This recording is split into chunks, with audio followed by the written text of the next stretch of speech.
दूसरा एक शख्स वहां बहुत परेशान है, उसका नाम है असीम मुनीर। वो वहां के सेनाध्यक्ष हैं। इसने कुछ दिन पहले ऐसी एक स्पीच दी भी थी जिसमें भारत के हिंदुओं को अटैक किया कि हिंदू लोग हमसे अलग हैं, हम एकदम अलग हैं, हम एक हो ही नहीं सकते हैं, इस तरह की बातें की। जो एक हिंट अपने आप में था कि कुछ तो पक रहा है। और जो लाइव टेलीकास्ट कर रहे हैं उसको एडिट कर रहे हैं ऑन द स्पॉट और भेज रहे हैं अपने आकाओं को। और जो इतनी बड़ी बड़ी भारी भारी बंदूकें आराम से संभाल पा रहे हैं, जो किसी से पूछ रहे हैं तुम्हारा धर्म कौन सा, हिंदू, सीधे मार दिए सिर पे। इतने ठंडे खून के साथ किलिंग करना मजाक नहीं होता। जो इतना कोल्ड ब्लडेड मर्डर करता है, इसका मतलब वेल ट्रेन्ड व्यक्ति है। उसको ट्रेनिंग कहां से मिली है? मुझे कल एक ऐसी घटना हुई, उसके बाद मुझे लगा कि मुझे थोड़ा सा आपके साथ डिस्कस करना चाहिए। अभी जो मुद्दा चल रहा है कश्मीर वाला, वो ये समझने के लिए कि एक सिविल सर्वेंट होने के नाते आपकी भविष्य में क्या जिम्मेदारी होगी।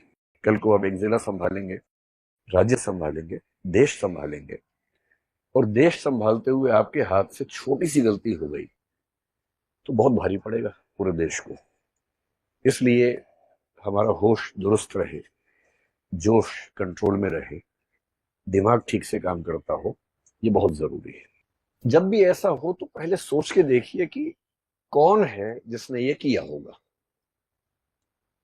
और समझदारी का मूल लक्षण पता है क्या है? आप चीजों को अलग कर पाते हैं, चीजों को मिला के एक नहीं करते हैं। जो चीजें अलग अलग हैं उनको अलग अलग करके देख पाने की क्षमता आपके अंदर है। ये किसने किया होगा, कौन होगा? और इसका सबसे सिंपल तरीका समझने का क्या होता है? जिसको इससे फायदा होगा उसने किया होगा। अभी एक पर्सपेक्टिव ये चल रहा है कि पाकिस्तान ने किया है। कुछ लोग ये पर्सपेक्टिव बना रहे हैं कि सारे मुसलमानों ने मिलकर ऐसा किया है, मुसलमान लोग चाहते हैं कि हिंदुओं को मार दिया जाए। और जो इमोशनल लोग हैं बहुत ज्यादा, उनको भड़काना सबसे आसान काम दुनिया में होता है। अगर हम दो ऑप्शन लेके चले, एक लेके चले कश्मीर के मुसलमान, एक लेके चले पाकिस्तान। मैं पाकिस्तान को एक कह रहा हूं, पाकिस्तान भी एक नहीं है। पाकिस्तान की आर्मी अलग है, पाकिस्तान की सरकार अलग है, पाकिस्तान की जनता अलग है। कश्मीर के मुसलमानों को ऐसा करने से क्या फायदा होगा? फायदा होगा या नुकसान होगा? नुकसान होगा। इतने सालों की दहशतगर्दी के बाद 1980 के दशक के अंत में जो माहौल बिगड़ा, तब से बिगड़ा ही हुआ था। 2019 के बाद जब 370 को एब्रोगेट किया गया, तब भी कहा गया कि माहौल बिगड़ेगा, पर माहौल लगभग स्थिर रहा, संभल गया। पिछले 2 सालों में जम्मू कश्मीर में टूरिस्ट जो गए उनकी संख्या 22 लाख से 25 लाख थी, और पिछले साल 2.5 करोड़ की संख्या थी। 10 टाइम्स बढ़ोतरी हुई वहां के पर्यटन में। और वहां का मुख्य उद्योग तो वही है, पर्यटन ही, टूरिज्म है। वहां का टूरिज्म बढ़ने से क्या हो रहा है? वहां के लोग खुशहाल है। पर जिस देश से आपको रोज रोजी रोटी मिल रही हो, आप चाहेंगे कि उस देश के साथ आपका संबंध अच्छा रहे। कोई भी चाहेगा। पेट भरा रहेगा तो आप सब बातें कर सकते हैं, पेट ही खाली होगा तो क्या बात करेंगे? और ऐसी रिपोर्ट्स में 3-4 दिन से पढ़ रहा हूं कि जो बेरोजगार युवक वहां पर पाकिस्तान के आतंकवादियों को बॉर्डर क्रॉस करवा के कश्मीर के अंदर लेके आते थे, उनमें से एक भी उपलब्ध नहीं है, क्योंकि उन सबको रोजगार मिल गया है। उनको उस काम के लिए मिलता था 5,000 रुपए, आजकल वो हर महीने 40-50 हजार रुपए कमा रहे हैं, केवल टूरिज्म की वजह से। जितने होटल थे सब भर जाते हैं। अब क्या करें, लौटाएं कैसे? तो वहां के लोगों ने अपने घरों में एक एक कमरा निकाल दिया टूरिज्म के लिए, गांवों तक में निकाल दिया कि सस्ते में हो जाएगा, थोड़ा दूर जाके रहेंगे गांव में। घर के अंदर लोग रखते हैं कि टूरिज्म का डेवलपमेंट होता रहे। और जिस चीज से पूरे राज्य की इकोनॉमी चल रही है, कोई अपने पेट पे लात क्यों मारे? इस बात से दिक्कत किसको हो सकती है? कश्मीरी मुसलमानों को दिक्कत है नहीं। ये हो सकता है कि उनमें से कुछ लोग किसी के बहकावे में आए होंगे, ये हो सकता है, क्योंकि लोकल सपोर्ट के बिना इतना बड़ा हमला नहीं हो सकता है। ये बात भी सही है। तो मेरी पहली बात है, समझने का तरीका यह है कि कश्मीर का सामान्य मुसलमान, 2-4 अपवादों की बात मैं नहीं कर रहा हूं जो लोकल सपोर्ट कर रहे होंगे, सामान्य मुसलमान ये नहीं चाहता होगा, क्योंकि उसका तो रोजगार बढ़ रहा है, आय बढ़ रही है, वो ऐसा क्यों चाहेगा? तो कौन चाह सकता है? इतना दुरुस्त हमला है, इतनी तैयारी के साथ हमला है, कोई रैंडम व्यक्ति नहीं कर सकता।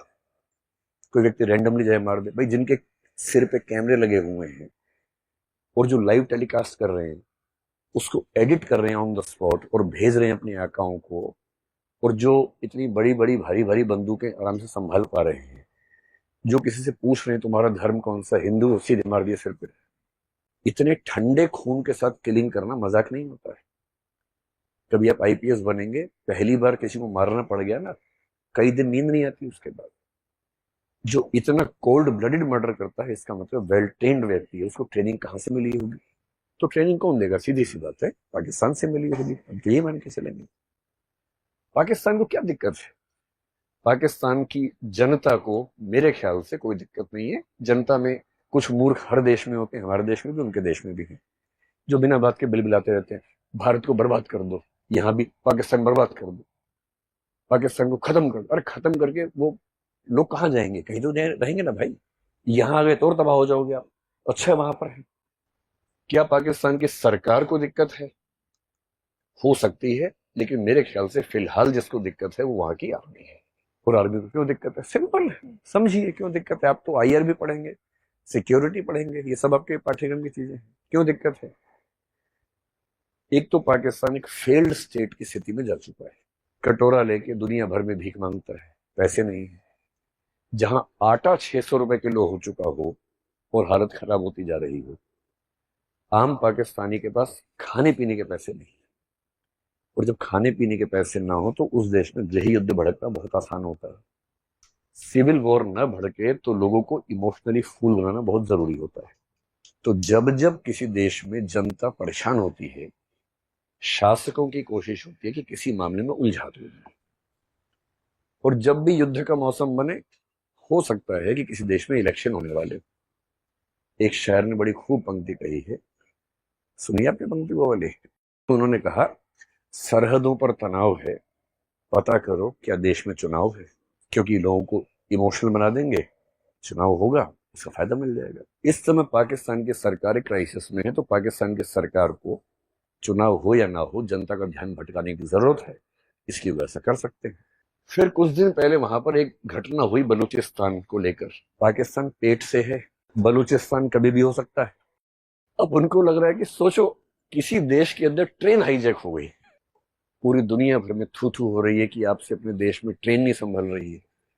आपके देश का एक बहुत बड़ा प्रांत इतना नाराज है कि आपके देश की ट्रेन पे कब्जा कर लेता है। उनको बलूचिस्तान के मामले को दबाना है, शांत करना है। और शांत करने का तरीका क्या है? कुछ और भड़का दो मामला, उससे लोगों का दिमाग वहां से हट जाता है। तो एक तो गरीबी, ऊपर से बलूचिस्तान, और तीसरा एक शख्स वहां बहुत परेशान है, उसका नाम है असीम मुनीर। वो वहां के सेनाध्यक्ष है, चीफ ऑफ आर्मी स्टाफ है, आईएसआई के चीफ बनाए गए थे। आईएसआई का बेसिक काम है भारत को परेशान करना, उसके चीफ थे।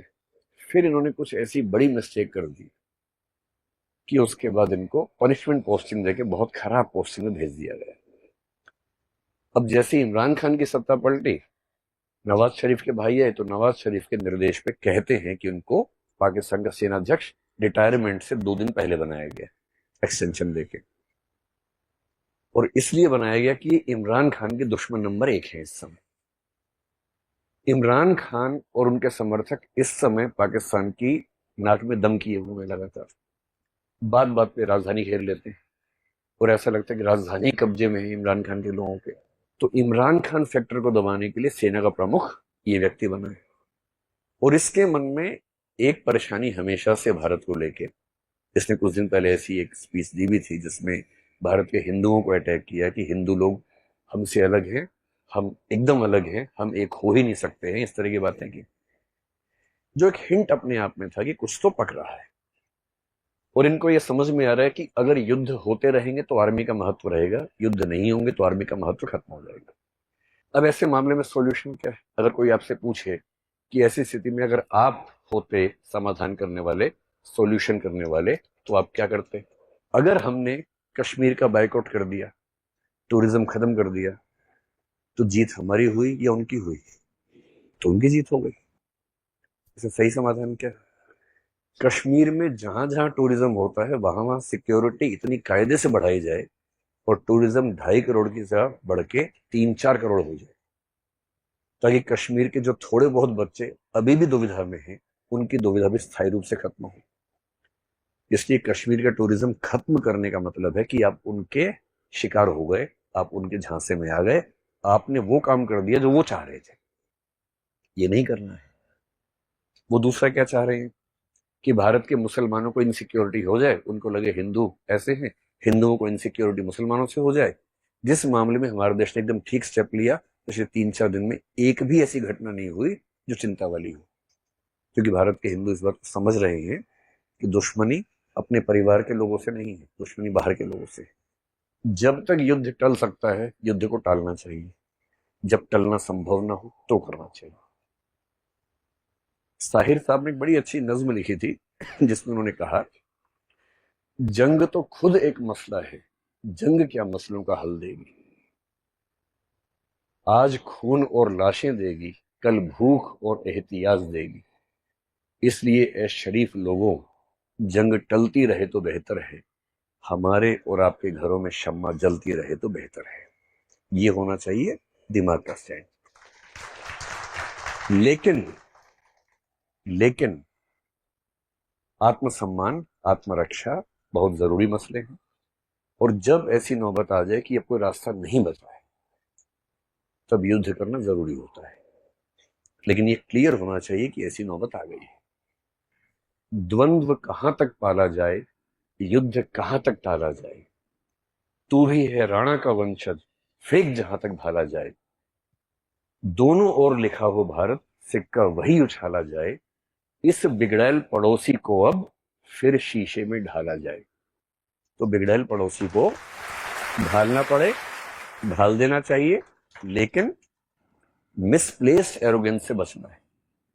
गुस्सा उस पे करना है जिस पे करना चाहिए, उसका नाम लेके किसी और पे नहीं करना है। एक समझदार नागरिक होने की ये बुनियादी जिम्मेदारी है। जब तक बातचीत से मामला बना। और अच्छा युद्ध बंदूकों से नहीं होता है, मनोविज्ञान के स्तर पे होता है, इंटरनेशनल कम्युनिटी को साथ लेके होता है, जो हमने कर लिया है पहले ही। अगर चीन और बांग्लादेश को भी कमेंट करना पड़ ही गया फाइनली, इसका मतलब है कि नैतिक दबाव हमने दुनिया भर में बना दिया है। युद्ध होता है आर्थिक स्तर पर। कमर तोड़ने का तरीका बंदूक नहीं होता है, कमर तोड़ने का तरीका इकोनॉमी को हिलाना होता है, जो हमने पहले स्टेप्स ले लिए। इन सब से बात ना बने तो अंत में होता है कि बंदूक उठाओ और काम शुरू करो। लेकिन वो बहुत बात की बात है, और उसके लिए पागलपन तो एकदम ठीक नहीं। क्या मैं आपको समझा पाया?